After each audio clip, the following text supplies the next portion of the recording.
first big key to the game for me for Mississippi State is containing Jordan Tyson. He is Arizona State's top offensive playmaker this season. He is probably going to be one of the top wide receivers taken in the NFL draft this upcoming year.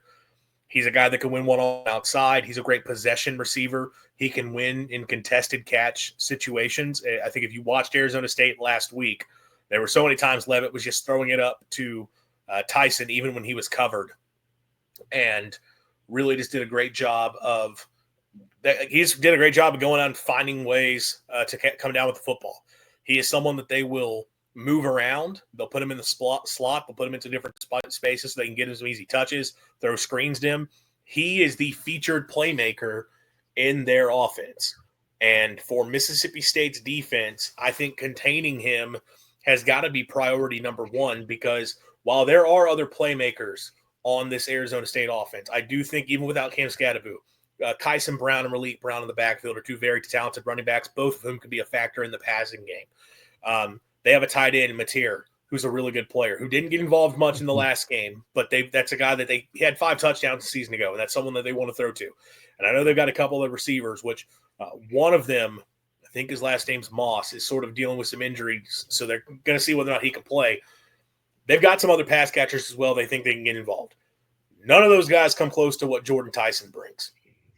And if you watch their passing game, again, everything is built around get the ball to Jordan Tyson. He's going to be the primary read on basically every single drop back, unless it's just a change-up play where they want to get a look to somebody else. He is who Leavitt is going to zero in on the overwhelming majority of the time. And if you watch Leavitt in the pocket, when his first read is not there, it's not that he can't get to other reads. He's like a tick slow, and he doesn't look as comfortable. He really wants to throw to that first read, which is Jordan Tyson. And that was very evident in this last game. And to the point that even when he was getting outside the pocket and just having to try to create something, it was quite literally the definition of F it, Jordan Tyson is down there somewhere, and just throwing it up to him. And Jordan Tyson, to his credit, comes down with those passes.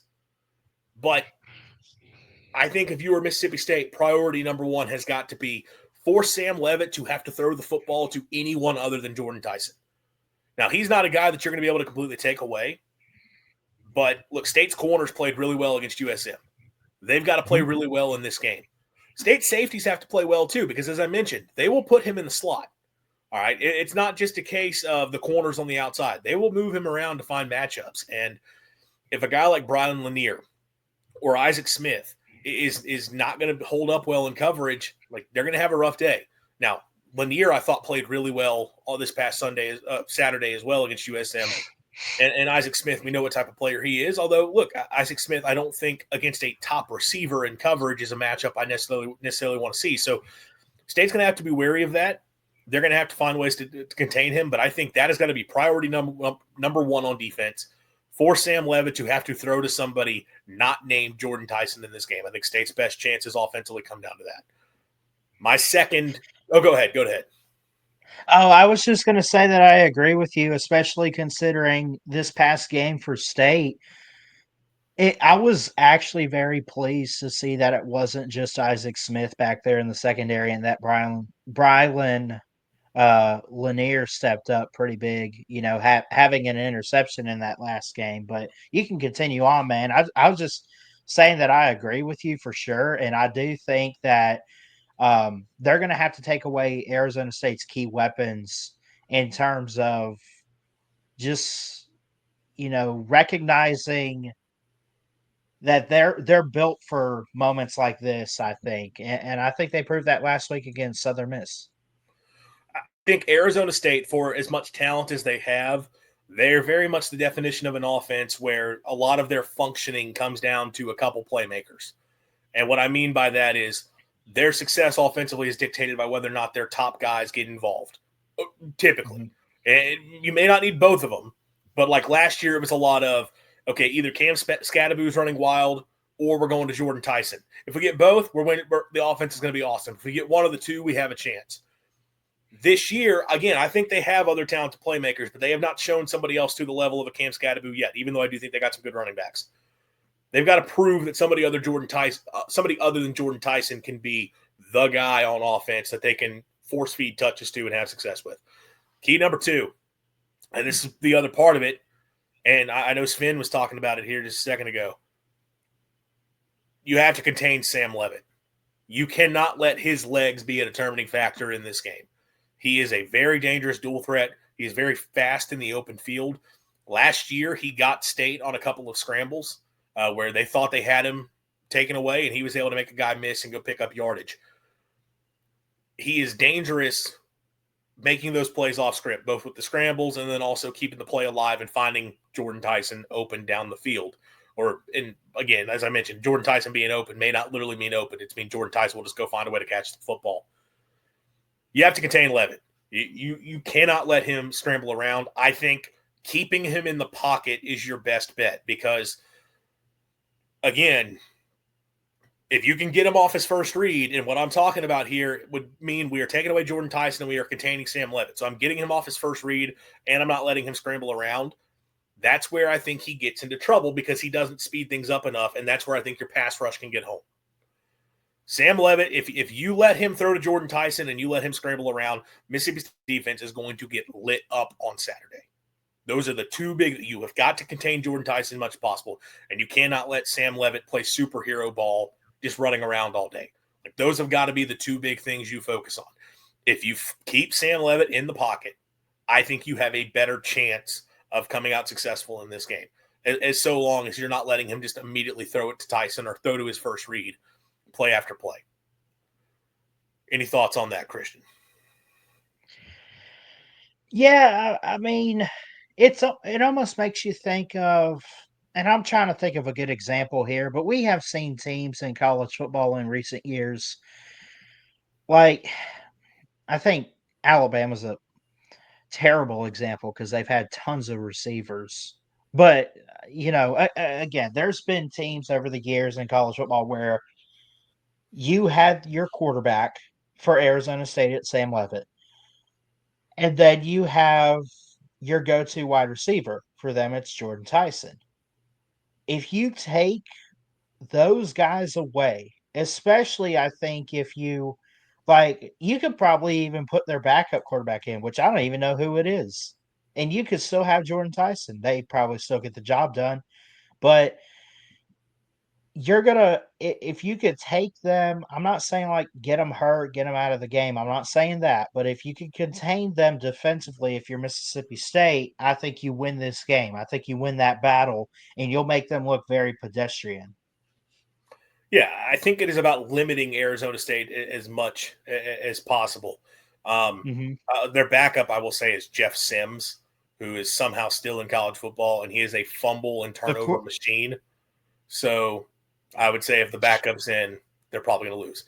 But Jeff Sims, yeah, I can't. Former Georgia Tech pseudo legend, yeah, went to Nebraska and was basically single-handedly lost them that Colorado game in the first half because they were stopping the Colorado offense, and then Sims just kept fumbling. yeah. Jeff, Not to cut you off, Sven says the Julio Jones team. Yeah, that was a good example. 2008 Alabama. You take him away, we're probably not in that SEC title game. But anyway, he had Mark yeah, Ingram. yeah. So I mean, it's kind of that same way, like having those two guys. And to be fair, look, I'm not criticizing their offensive approach because if you've got two guys who are big time weapons on offense, it's really hard to be stopped. And we saw that from them. Like you can run offense in college if you have two big time players who can both hurt a defense, and like you can just spam touches to. You're probably going to win a lot of games and or at least be really good offensively. And they had it a year ago. We'll see if they have it this year. But containing Jordan Tyson got to be priority number one. Stopping Sam Levitt from being able to scramble around has got to be priority number two. My third, and this is where I'm going to be controversial, and I know Sven was talking about this earlier, and I'm going to kind of not fully go against what he was saying, but I'm also kind of going against the grain of what I think a lot of the narrative has been. Because I'm going to go over to the offensive side of the ball. I think Mississippi State's key to winning offensively is protecting Blake Shapen and giving him time in the passing game. I know everyone is going to talk about the run game. And I totally, like, there's this mindset of, like, every game Mississippi State has got to go into it with, Like, establish the run mentality, feed those talented running backs, and like they got to get the run game rolling. And if you get the run game rolling, that's going to open up everything offensively. That's going to be the narrative going into every single game for Mississippi State. And I understand it. Look, for one, the running backs, like, that is the positional strength of the team. Those are superstar potential players. You definitely have to give them touches and find ways to get them involved. Obviously, this is an offense where I think I'm not going to use the word it's a run first or run heavy system, but it is a system that thrives on run pass conflict. Specifically, the way they have success offensively is by putting defenses in a situation where they basically have to pick and choose between defending the run or defending the pass. It's really hard to do both against this system. It's sort of the idea of how it's set up. So it's built around creating run-pass conflict. And in order to have that conflict, you better have a run game that the defense actually fears. And look, we have seen in Levy's short time here, but also with other teams that run this offense, it is at its most consistent and effective when the run game is a real threat. Now, it is not necessarily a deal where it's the only way you can have success offensively. Mississippi State put 31 points on the board in Athens last year without any sort of a run game because they just kept hitting bombs down the field. And this offense gives you the chance to hit those shots down the field. But in terms of consistency, having the run game is a big deal. So I understand all that. And obviously, a season ago, Mississippi State in this game rushed for about 26 yards. Now, a lot of that was Shapen taking sacks. But even like the running backs, the leading rusher had like 30, 40 yards. Like, they did not run the football effectively in this game last year, and it hurt them. I understand all of that. Here's why I am not focusing on the run game as what has to be priority number one for Mississippi State offensively in terms of a key to the game. Arizona State's strength defensively is stopping the run. They were the top rushing defense in the Big 12 a year ago, have a very good defensive front, really good group of defensive linemen that are good against the run, good linebackers, good safeties that'll get involved. They kind of play defense dictating around stopping the run game. That is priority number one for what they want to do on defense. Take away the run game.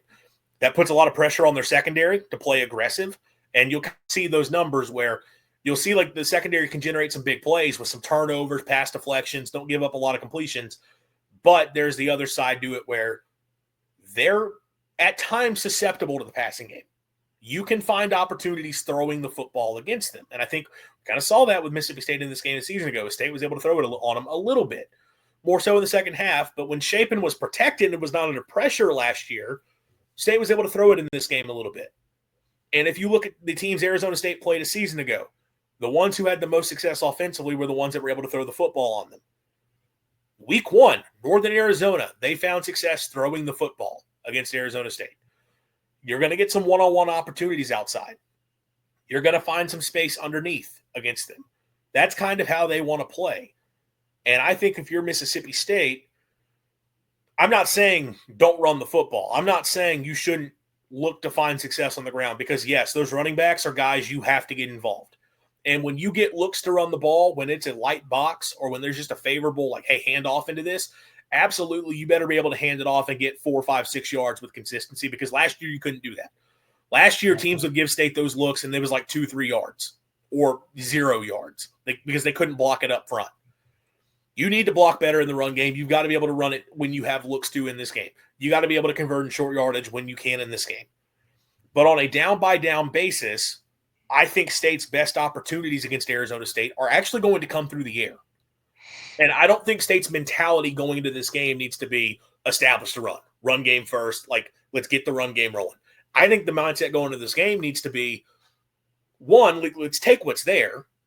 Like, obviously, this is an offense that's built around you taking what the defense gives you. But two, let's keep shaping upright and see if we can find something.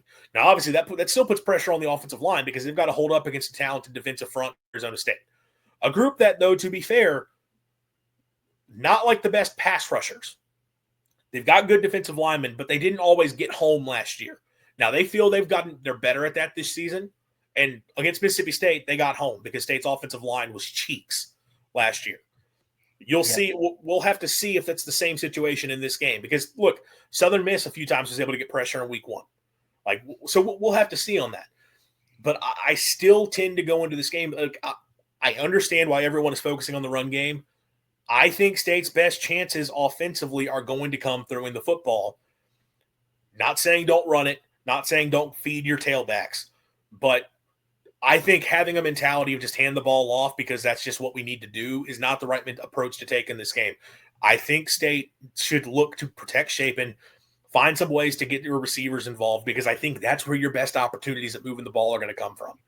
And I know that runs counterintuitive to what a lot of people are saying. I think it runs counterintuitive to the way people interpreted some of the messaging of the offseason because I think there was a little bit of a disconnect between what people saw Mississippi State and Jeff Lebby doing and saying in the offseason with the roster additions and some of the messaging, and then what I think that translates to. What I mean is you see Mississippi State bulk up the offensive line, and now they're going to have one of the biggest offensive lines in college football this year, or they do. You see them go out and add a Fluff Bothwell, who's a big physical runner. You see some of the tight end additions. And you hear Jeff Lebby talking about wanting to be able to run the football. And I think that got everyone this mindset of, oh, they want to mash teams this year. They want to be a run-first, run-heavy team. Everything's built around the run game this year. That's the mentality.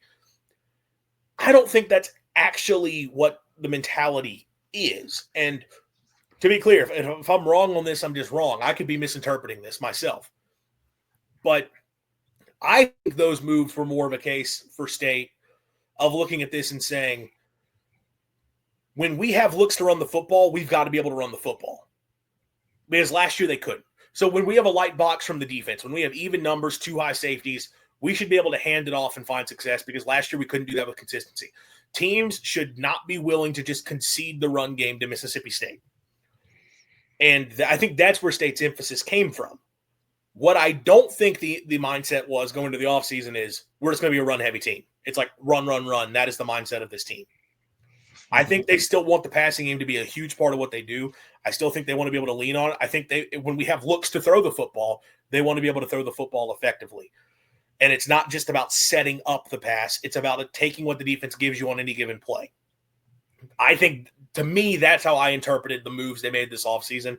And I will be curious to see in this game because, again, as I've talked about, I think Arizona State is a team where they are most gettable through the air. I want to see if State's able to take advantage of that. I think, I think for Arizona State's defense, I would trust their defensive front. Like, I'm totally trusting that front seven for Arizona State. I'm not really trusting so much the secondary. Some guys that I look at here so far this year, really, senior Jordan Crook, 5 solo tackles already through, I guess, one game. Everyone's played one game. And he had a sack. You say, well, he only had 1 sack. Okay. There's a lot of games. There's a lot of defensive players that would kill to just get to the quarterback one time. Elijah O'Neal, by the way, is a defensive lineman, number 9. Watch him. 3 solo tackles and a sack last week. They have guys that can get after Blake Shapen. They have guys that can get to the backfield to stop our run game with Devon Booth and Fluff Bothwell. So, they're going to pressure Blake Shapen in the passing game. They're also going to stop you in the run game. So I think another page of this is, the offensive line for Mississippi State, and we've talked about that pretty much every week this offseason, leading into the season. They got to be at their best this week to give Blake Shapen and company the best possible chance to succeed on the field. Whether, and again, we're not asking you to go score every play on an 80-yard bomb, but you got to be able to make those key big plays downfield to at least set yourself up for that so that you can score. So Arizona State's got the dudes on defense. I still got to see it against some really good quality competition. I know they played a small team last week, but this is a big test, I think, for Arizona State's defense, and I wouldn't be surprised if they could pass it. There's no doubt that whether State is going to run or throw the football, the offensive line is going to get tested in this game. Like, State's offensive line has got to step up. If they are going to lean on the run game, then okay, this is a front that you better show it against because this is a good front. But if they are throwing the football, which I think might be what you see a little bit more of in this game, you got to give Shapen time in the pocket. You can't be getting beat off the edge, and that's going to be where, I don't think he's going to play this week. I think Blake Steen will probably still be out, but which means Timothy Lewis. All right, man, left tackle, assuming you're the guy there, that's going to be a big test for you, first big-time competition. And then Albert Reese at right tackle. Like, have you grown from where you were a season ago at that spot? If that's the group you're running out there. If Steen's healthy, he'll be at right tackle, and you'll have Albert Reese left, and we'll see how it goes. But I think Timothy Lewis, Albert Reese, like they're going to be tested big time in this game. State's offensive line has got to step up.